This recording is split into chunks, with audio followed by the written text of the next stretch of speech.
दोस्तों ठीक आज से 8 साल पहले निर्भया केस हुआ था। और दोस्तों ये ठीक यही केस को सेम से रिपीट किया जा रहा है, लेकिन यहाँ केस कुछ अलग है।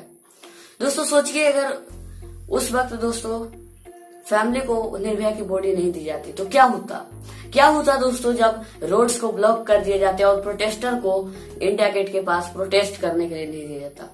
क्या होता अगर ऑपोजिशन को उनके घर तक जाने के लिए नहीं दिया जाता। क्या होता जब फैमिली को फोर्स किया जाता कि आप अपने स्टेटमेंट को बदल लो। क्या होता दोस्तों जब रूलिंग पार्टी ये दिखाने की कोशिश करते कि रेप हुआ ही नहीं है, मतलब नो कुछ भी हुआ ही नहीं है, बस फैमिली झूठ फेक फैला रहे हैं। क्या होता सोचिए इस बात पे। और दोस्तों मैं इस हाथरस की गुड़िया को निर्भया नाम देना चाहूंगा, क्योंकि निर्भया जैसे डेयरिंग जो इसने दिखाई है और प्रशासन के खिलाफ आवाज उठाई है और अपनी इंसाफ के लिए आवाज बुलंद की है। सोचिए क्या रिएक्शन होता अपोजिशन का उस समय जब रूलिंग पार्टी ऐसा करती। क्या रिएक्शन होता पब्लिक का जब दोस्तों उसकी निर्भया के अपने ही घर में उसकी माता पिता को बंद करके उसकी देर रात बॉडी को जला दी जाती। क्या रिएक्शन होता आपका। आज ये दोस्तों ये केस ही नहीं रिपीट हुआ है, बल्कि आज जो ये सिचुएशन मैं बताया दोस्तों वो आज रिक्रिएट हुई है, जो कि मैं अभी सिचुएशन बताया हूँ। दोस्तों जो मैंने अभी कहा वो ठीक है, वही सिचुएशन दोस्तों यहाँ रिक्रिएट होती है हाथरस में, जो मैंने अभी कहा है दोस्तों। सोचिए अगर ऐसा होता, अगर उस समय की रूलिंग पार्टी यूपीए गवर्नमेंट ऐसी कर दे तो क्या निर्भया को कभी इंसाफ मिल पाता। क्या निर्भया की माँ और पिताजी को इंसाफ मिलता। कितनी दिक्कतों के साथ दोस्तों उन्होंने 2012 से 2020 तक ये केस गया और 8 सालों के बाद उनको इंसाफ मिला। सोचिए अगर इस तरह की सिचुएशन उस टाइम बनाई जाती तो क्या उनको इंसाफ मिलता। हाँ या नहीं मिलती, क्योंकि उस समय उनके साथ गवर्नमेंट खड़ा थी, जो कि आज हाथरस में देखने को नहीं लग रही। दोस्तों आज शालीनता की सारी हदें पार करती लग रही है बीजेपी गवर्नमेंट। दोस्तों आज से जो सिचुएशन में बताया दोस्तों वो रिक्रिएट हो रहा है हाथरस में। दोस्तों परिवार वालों की इजाजत के बिना दोस्तों देर रात 2:30 बजे लड़की के शव को जला दिया जाता है। परिवार वालों को एक घर में बंद कर दिया जाता है, कोई कार्रवाई नहीं। प्रशासन पत्रकारों को अंदर आने नहीं देती है। जो विक्टिम का भाई है वो ये ऐसा एलेज कर रहा है कि उनके परिवार को फोर्स किया जा रहा है, उनको फोर्स किया जा रहा है कि अपने स्टेटमेंट बदल दो और कह दो कि ऐसा कुछ हुआ ही नहीं है, हमने झूठ बोला है। बोल रहे हैं कि तुम्हारी लड़की अगर कोरोना से मर जाती तो मुआवजा मिल जाता। ये सब धमकियां मिल रही हैं, पापा को धमकाया जा रहा है। ये बोल रहे हैं कि केस मतलब रफा दफा हो जाएगा, सब केस रफा दफा हो जाएगा। ये सब वीडियो दिखा देंगे, मम्मी को उल्टी सीधी वीडियो बना रखी है। जो उस टाइम में वो हालात ऐसे थे जो मन में आ रहा वो सब लोग बोले जा रहे हैं। यही सब करके अब ये लोग हमें यहाँ रहने नहीं देंगे। ये डीएम बहुत ज्यादा ही चालबाजी कर रहे हैं। हम लोगों के साथ में इतना प्रेशर डाल रहे हैं जबरदस्ती कि हम लोगों ने इतने लोग तुम्हारी बात का कोई भरोसा नहीं है, तुम जबरदस्ती बयान बदल रहे हो, तुम तो कौन भरोसा। पापा को बुलवा रहे बयान बदलने से तुम्हारी कोई वो रहेगी, हम लोग दूसरी जगह चले जाएंगे। ऐसा ही हो रहा है दोस्तों, उनको ऐसा करवाने की कोशिश कर रहा है कि स्टेटमेंट ही गलत है, चेंज स्टेटमेंट, और ये सारी घटना को फेक बताई जा रही है। ऐसा ही आज कुछ रिक्रिएटिंग हो रही है दोस्तों। आज जो प्रोटेस्टर जो प्रोटेस्ट करते इसके खिलाफ, इस घटना के खिलाफ, उनको आज इंडिया गेट को ब्लॉक कर दिया गया है, रोड्स को ब्लॉक कर दिया गया है ताकि वो प्रोटेस्ट नहीं कर सके। लेकिन फिर भी हमारे प्रोटेस्टर्स जो प्रोटेस्ट कर रहे हैं वो इंडिया गेट पे ना जाकर जंतर मंतर पे जाकर प्रोटेस्ट कर ही रहे हैं, क्योंकि आवाज उठानी है। क्योंकि जब जब गलत होता है दोस्तों तो कोई ना कोई खड़ा होने वाला रहता ही है। दोस्तों सच को सामने लाने वाली तनुश्री पांडे को के ऊपर केस किया जाता है कि वो परिवार के वार्तालाप को लीक कर रही है। एक्चुअली ये लीक नहीं कर रही है, बल्कि हर पत्रकार ऐसा करता है कि जो पीड़ित है, जो जिसके साथ ऐसी घटना हुई है, उसके घर वालों से ये सब बातें बनती है कि वो उसको उनको सहारा दे ताकि आप भी आइए आगे और अपनी बातों को सामने रखिए, जिसमें उन्होंने कहीं कोई गलत नहीं किया। गलत किया तो बस वो कि उन्होंने उस रात की सच्चाई जो दोस्तों एनडीए गवर्नमेंट, योगी गवर्नमेंट, यूपी सरकार और यूपी प्रशासन छुपाने की कोशिश कर रही थी हमसे, हमारे लोगों से, वो उस तनुश्री पांडे ब्रेव गर्ल ने वो ऐसे जर्नलिस्ट ने दोस्तों एक बहुत ही बहादुरिता का काम किया और लोगों के सामने सच्चाई को लाने की कोशिश की। बस ये सर मुझको एक बार बस बता तो दीजिए कि बॉडी है कि क्या है। मुझे सर राइट नहीं है बोलने का, मैं आपको थर्ड क्या क्लास है? का आपने एक पुलिस क्या- ऑफिसर ये हूँ। जल क्या रहा है आपके सामने? क्या जल रहा है इतना बस बता दीजिए सर, बस इतना सा मुझे बता दीजिए। बस मेरी information- मैं क्राइम ये ब्रांच अभी में आप बोल रहे हूँ। थे ना कि कुछ और चल रहा है। ये गलती थी जो हमारी एनडीए गवर्नमेंट को पसंद नहीं आई और उनके ऊपर लग गए। दोस्तों ये कौन सी आज डेमोक्रेसी बची है मुझे ये नहीं पता चल रहा है। जब दोस्तों राहुल गांधी दोस्तों जाते हैं विक्टिम के घर पैदल मार्च पे दोस्तों प्रोटेस्ट करने के लिए, तब भी दोस्तों उनसे मिलने के लिए तब उनको बीच नोएडा में ही रोक लिया जाता है। दोस्तों एक्चुअली होता क्या है, राहुल गांधी और उनके कुछ समर्थक जो रहते हैं दोस्तों उनकी पार्टी के, वो निकलते हैं दोस्तों विक्टिम के परिवार के पास जाने के लिए। दोस्तों दिल्ली से निकलते हैं, अचानक नोएडा में यूपी पुलिस जो है, यूपी प्रशासन उनको रोक लेती है, उनको अरेस्ट कर लेती है, धक्के देकर गिरा देती है।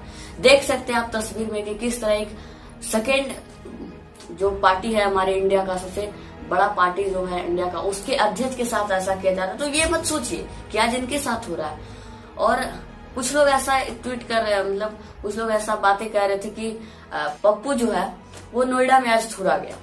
आज आप अगर ये बात बोल रहे हैं तो समझिए जो इतने बड़े लीडर के साथ हो सकता है, अध्यक्ष के साथ हो सकता है, तो अगर आम आदमी की उस समय क्या हालत होती, ये आप सोच कर देखिए।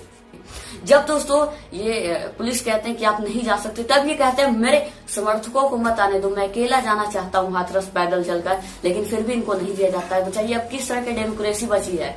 अगर समझिए निर्भया के वक्त ऐसा नहीं होता कि जो सरकारें है, रूलिंग पार्टी है, वो अपोजिशन को उनके घर नहीं जाने देती, प्रोटेस्ट करने नहीं दिया जाता, तो आपका क्या रिएक्शन होता। दोस्तों यही सेम केस 2012 में हुई थी दोस्तों यूपीए गवर्नमेंट के अंदर, और तब के केस में अब आपके केस में सिर्फ इतना फर्क है दोस्तों कि उस समय हमारे जर्नलिस्ट, हमारी सरकार, हमारी जनता निर्भया के साथ खड़ी थी, उस पीड़िता के साथ खड़ी थी। लेकिन आज दोस्तों ये फर्क है कि आज सरकार नहीं खड़ा है हमारे लोगों के साथ। ये आज होने को लग रही है दोस्तों हाथरस में। उस विक्टिम के साथ उनको ये फोर्स किया जा रहा है कि अपने स्टेटमेंट को बदलो, और ये बताने की कोशिश की जा रही है कि ऐसा कहीं हुआ ही नहीं है, घटने को फेक, और कुछ जर्नलिस्ट को जेल होनी चाहिए फेक फैलाने के चक्कर में, जबकि ऐसा कुछ बात है ही नहीं।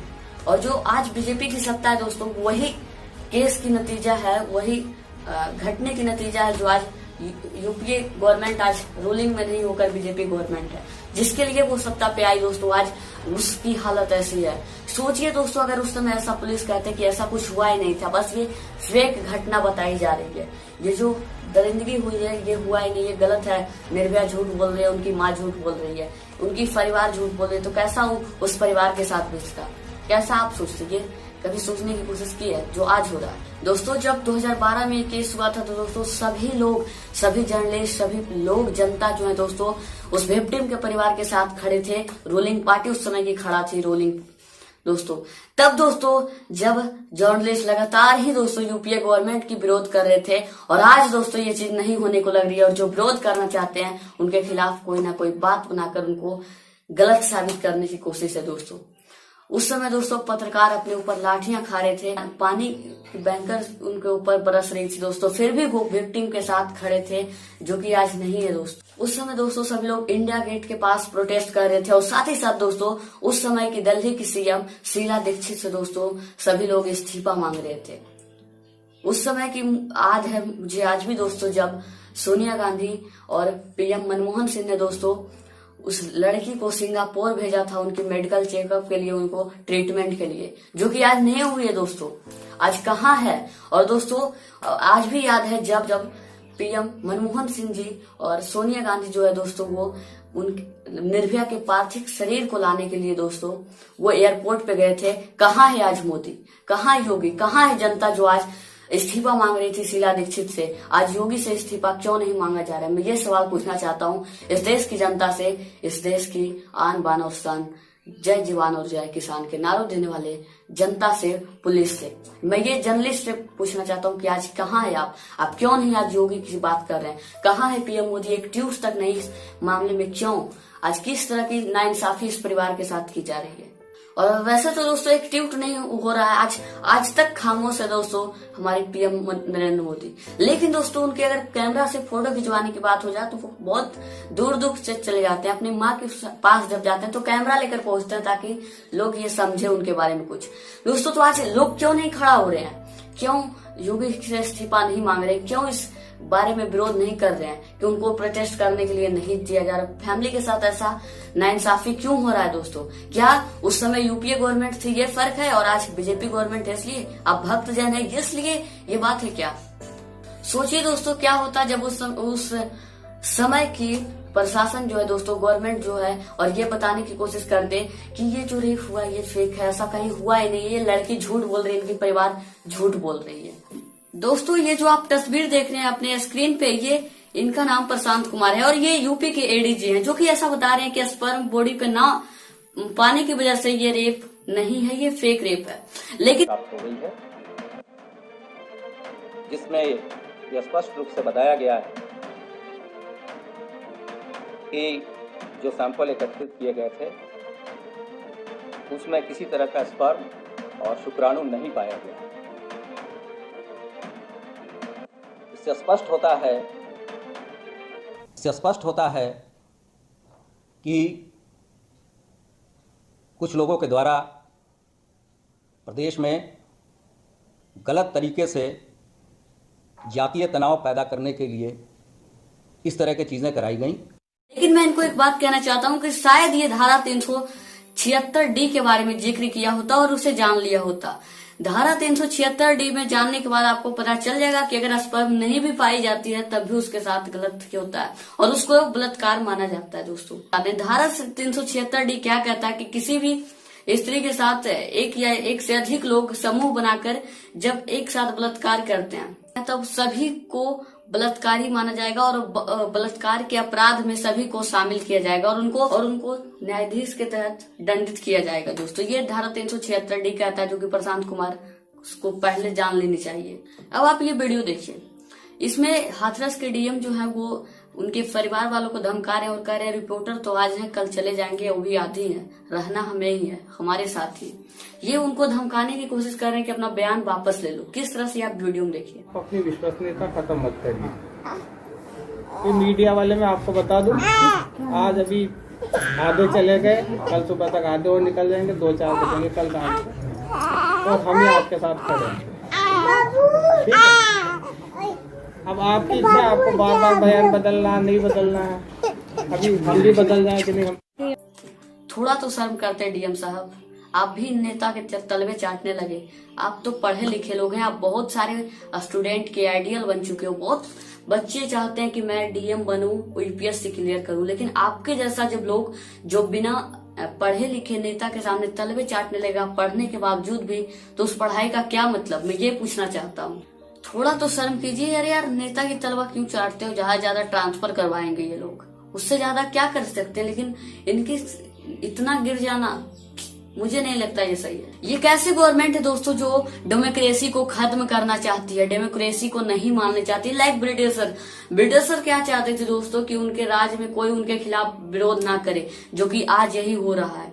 दोस्तों आज एनडीए गवर्नमेंट के खिलाफ कोई प्रोटेस्ट नहीं कर सकते हैं। धारा 144 ला दी गई है ऐसे मामलों में जब लोगों को प्रोटेस्ट करने नहीं दिया जा रहा है। इंडिया गेट को बैन कर दिया दोस्तों, लोग जंतर मंतर पे जाकर विरोध कर रहे हैं। कौन सी गवर्नमेंट है जो नहीं चाहती है? सारी सच्चाई एनडीए गवर्नमेंट और योगी जी आपकी आ गई है, सो टेंशन आप ना ले। दोस्तों विक्टिम के भाई ने, उनके परिवार ने ऐसा एलेज किया है कि उनको धमकाया जा रहा है और कहा जा रहा है कि आप स्टेटमेंट को चेंज कीजिए। समझिए ऐसी हालत हो गई है हमारे डेमोक्रेसी के अंदर, तो क्या आज देश की स्थिति बन चुकी है आप खुद ही समझ सकते हैं। दोस्तों पहले दोस्तों लोग सोशल मीडिया पे आके गलती करते थे, फेक न्यूज फैलाते थे, गलत बातें बोलते थे, उनसे गलती हो जाती थी और मेन स्ट्रीम मीडिया जो है दोस्तों, टीवी मीडिया, वो आकर उसे सुधारती थी और उन्हें गलत बोलती थी कि आपने यहाँ गलती किया है। लेकिन आज उसका विपरीत हो रहा है दोस्तों। आज मेन स्ट्रीम मीडिया जो है वो गलती करती है, फेक न्यूज दिखाती है, उनको गलत साबित करने की कोशिश करती है और सोशल मीडिया पे आकर लोग सही करते हैं उसे। ये आज सिचुएशन बन चुकी है।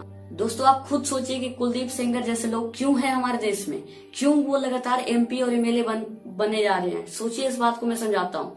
पहले लोगों में क्या देखा जाता था, जब आप अगर आपको नेता बनना है तो आप में बोलना कितना अच्छा से आता है, आप कितने लोगों को अटैक कर सकते हैं, लेकिन आप क्या है कि आप कितना जुर्म किए हैं, ताकि आपके पास इंसान होगा आप डरा धमका सकते हैं।